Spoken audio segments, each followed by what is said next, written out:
अनंत प्या, आनंदी रहा। पावसाळ्यात भूस्खलन होऊन परशुराम घाटाला धोका निर्माण झाला तर मुंबई गोवा महामार्ग बंद पडण्याची भीती आहे। परशुराम घाटात भूस्खलन होऊ नये व रुंदीकरण गतीने व्हावं यासाठी 20 एप्रिलपासून दुपारी 12 ते सायंकाळी 5 वाजेपर्यंत घाटातील वाहतूक बंद करण्यात येणार आहे।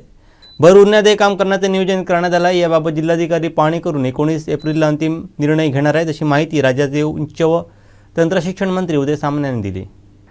जिल्हाधिकारी कार्यालयात याबाबत शनिवारी तातडीची आढावा बैठक झाली।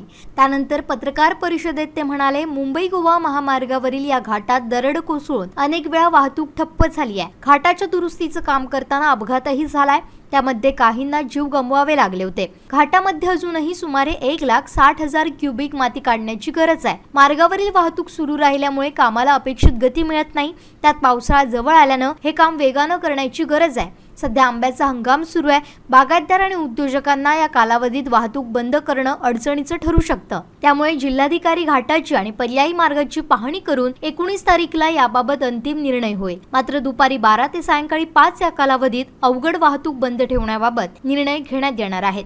बैठकीस जिल्हाधिकारी डॉक्टर BN पाटील, पोलीस अधीक्षक मोहित कुमार गर्ग तसेच परिवहन आणि राष्ट्रीय महामार्ग विभागाचे अधिकारी उपस्थित होते।